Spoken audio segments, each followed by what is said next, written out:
اب بات یہ ہے کہ بدشگونی تو کوئی چیز نہیں، لیکن اچھا شگون لے سکتے ہیں. اچھا شگون لینا چاہیے، برا شگون نہیں لینا چاہیے، لیکن اچھا لینا چاہیے. وہ کیسے؟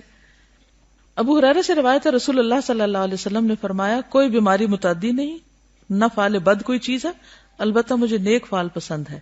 یعنی شہر کا نام اچھا ہونا، انسان کا نام، کسی چیز کا نام، اچھی بات منہ سے نکالنا. انس بن مالک سے روایت ہے، نبی صلی اللہ علیہ وسلم نے فرمایا، نہ کوئی بیماری متعدی ہے، نہ بدشگونی کی کوئی حقیقت ہے، لیکن مجھے نیک فعل پسند ہے. صحابی نے عرض کیا، نیک فعل کیا ہے؟ آپ نے فرمایا، اچھی بات. اب مثلاً بعض اوقات ہم کہیں جاتے ہیں نا، کوئی کسی گھر رشتہ لینے کے لیے گئے، فار ایگزامپل گاڑی میں بیٹھتے کا انہوں نے دینا دلانا کچھ نہیں، دوسرا کہتا ہے یہ ہونا کوئی نہیں. یہ غلط بات ہے، ایسا نہیں کرنا چاہیے. اور یعنی کہتے نا، منہ سے بری بات نہ نکالو، اچھی بات نکالو. یہ اچھا شگون، یہ اچھی فعل، کیونکہ یہ ایک طرح سے ناشکری ہوتی ہے اور آپ پہلے سے ہی تبصرے کرنے لگتے ہیں. کوئی چیز خریدنے جا رہے، ایسے ہی جا رہے ہو، کچھ نہیں ملے گا، کس نے دیکھا ملے گا یہ نہیں. اب آئندہ اس سے پرہیز کریں گے نا، اور کسی کو بھی نہیں کرنے دینا. کوئی کرے تو اس سے پوچھنا، اس سے سوال کریں. دیکھیں دو طریقے ہوتے ہیں کسی کو روکنے کے، ایک یہ بری باتیں مت نکالو مجھ سے، اور ایک یہ کہ آپ کو کیسے پتا چلا. آپ سوال کر دیں. مثلا گھر میں کوئی بچہ یا بہن بھائی کوئی بھی آپ کے ساتھ بیٹھ کے کوئی ایسی بات کر رہا ہے، یہ نہیں ہونا، فلاں نے بات نہیں سننی، میں یہ کام نہیں کر سکوں گا. اکثر لوگ منفی جملے منہ سے نکال دیتے اور واقعی پھر وہ نہیں کر پاتے، کیونکہ اس سوچ کا اثر آپ پہ ہو جاتا ہے نا. یہی کانفیڈنس نہ ہونے کی علامت ہے کہ انسان پہلے سے سوچ کے بیٹھ جاتا ہے، میں نہیں بولتا، میرے سے کوئی غلطی ہو جائے گی، میں نہیں اسٹیج پہ جاتا، میری ٹانگیں لڑکھڑا جائیں گی، میں نہیں اس سے ملتا، اس نے میری نہیں سننی. بھئی آپ پہلے ہی سوچ رہے ہیں نہیں سننی، کہاں سے پتا چل گیا آپ کو؟ نہیں وہ ایک دفعہ ایسا ہوا تھا، بھئی اس وقت ہو سکتا ہے اس کا موڈ آف ہو، اس کے اوپر بھی کچھ سٹریس ہو تو اس نے کہا نہ کر دیو، تو اس کا یہ مطلب نہیں کہ وہ حرف آخر اور ہمیشہ وہ ایسا ہی کرے گا. انسانوں کے مزاج میں بھی تبدیلی ہو جاتی. یہ چیز تو مجھے بھی اس قدر ناگوار گزرتی ہے کہ جب کسی کو کچھ کہیں اور وہ کہنا نہ یہ تو ہونے کا نہیں، یہ نہیں ہو سکتا، یہ میں نہیں کر سکتا. بھئی نہ نہیں کرو، ایکسپٹ کرو اور اللہ سے مدد مانگو، اللہ تعالیٰ توفیق دے گا. اور ان مع العسر یسرا، تکلیف کے ساتھ ہی اللہ آسانی بھی پیدا کر دے گا.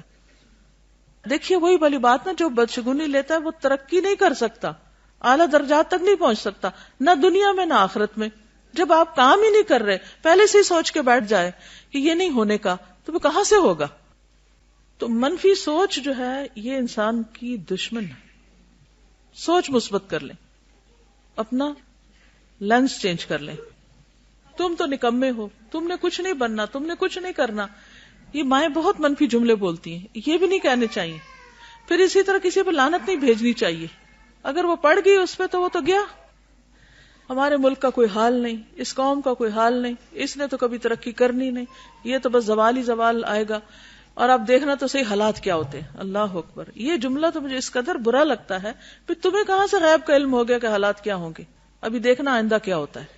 اس قدر ڈراتے ہیں لوگ اور خوف زدہ کرتے ہیں کہ انسان سوچتا ہے کہ پتہ نہیں کیا ہو جائے گا. تو اس وقت ہمیشہ سوچا کریں کہ ان کے کرنے سے کچھ نہیں ہوتا، ہر خیر اور بھلائی اللہ کے ہاتھ میں. نبی صلی اللہ علیہ وسلم نے فرمایا، مردے کے کھوپڑی میں کسی چیز کے ہونے کی کوئی حقیقت نہیں. ہاں جو ہے نظر لگ جانا برحق ہے، اور سب سے سچا شگون فعل ہے. اچھا شگون کیسے؟ نبی صلی اللہ علیہ وسلم کسی بھی چیز سے اچھی فعل لیتے تھے لیکن بدشگونی نہیں لیتے تھے. اور آپ کو اچھا نام پسند آتا تھا. یعنی اگر کسی کے نام کا مطلب اچھا ہو، یا جیسے کسی گلی کا، اسٹریٹ کا، علاقے کا، تو اس کو پسند کرتے تھے. بعض اوقات ہمارے ہاں دیہاتوں اور شہروں کے بھی کچھ نام ایسے ہیں جن کا کوئی مطلب نہیں بنتا، بلکہ الٹا بیکار صحیح مطلب. اب میں نام لوں گی تو ہو سکتا ہے کوئی آپ میں سے اس علاقے میں رہتا ہو تو اس کو اچھا نہ لگے، یا سن رہا ہو تو اس کو برا لگے. لیکن نام ایسے پڑھ کر طبیعت میں ملال آنے لگتا ہے کہ یہ کیا سوچ کے اس کا یہ نام رکھا گیا. اور ہر وقت وہ نام پکارا بھی جا رہا ہوتا ہے اور لوگ اس میں رہ بھی رہے ہوتے ہیں، تو کسی نہ کسی درجے میں شاید ان کے مزاجوں پر بھی اثر انداز ہوتا ہوگا وہ. لیکن اسلام آباد اسلام آباد یہ اچھا شگون ہے. دنیا میں کوئی شہر کوئی ملک اس نام سے اس طرح کہ جہاں اسلام آباد ہو. آپ صلی اللہ علیہ وسلم کو اچھا نام پسند آتا تھا. عبداللہ بن بریدہ اپنے والد سے روایت کرتے ہیں کہ رسول اللہ صلی اللہ علیہ وسلم کسی چیز سے بدشگونی نہیں لیتے تھے، یعنی کسی چیز سے بھی آپ گھبراتے نہیں اور نہ ہی کسی وہم کا شکار ہوتے تھے، یعنی کہ یہ اسٹرانگ ہونے اور بریو ہونے کی علامت ہے. لیکن جب کسی کو عامل بنا کر کہیں بھیجنے کا ارادہ کرتے، یعنی کسی کو کوئی ڈیوٹی دیتے، تو اس کا نام پوچھتے. اگر اس کا نام پسند آ جاتا تو اس کے ساتھ خوش ہو جاتے اور خوشی کے آثار آپ کے چہرے پر نظر آتے. اور اگر اس کا نام آپ کو ناپسند ہوتا تو کراہت کی علامتیں آپ کے چہرے میں دکھائی دیتی.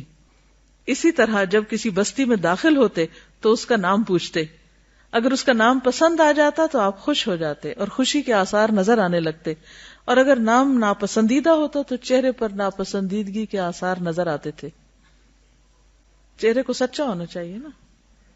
ہم بعض اوقات ایک مصنوعی سی اپنے اوپر وقار اور اپنے جذبات کو کنٹرول کر کے بالکل ووڈن فیس دکھاتے ہیں کہ کو پتہ نہیں چلتا کہ ہم خوش ہیں یا ناراض ہیں یا کون ہے. دوسروں کو بھی حیرت میں ڈالے رکھتے ہیں. تو انسان کو غمی خوشی اس کا اظہار معقول حد میں کرنا چاہیے، یہ نہیں کہ اتنا ہی اس میں کھو جائے کہ آس پاس بھول جائے، وہ غلط ہے. اسی طرح عبداللہ بن صائب بیان کرتے ہیں کہ حدیبیہ کے سال حضرت عثمان بن عفان نے بیان کیا کہ سہیل کو ان کی قوم نے بھیجا تاکہ اس شرط پر صلح کر لیں کہ اس سال مسلمان واپس لوٹ جائیں. قریش آئندہ سال 3 دن کے لیے مکہ کو مسلمانوں کے لیے خالی کر دیں گے.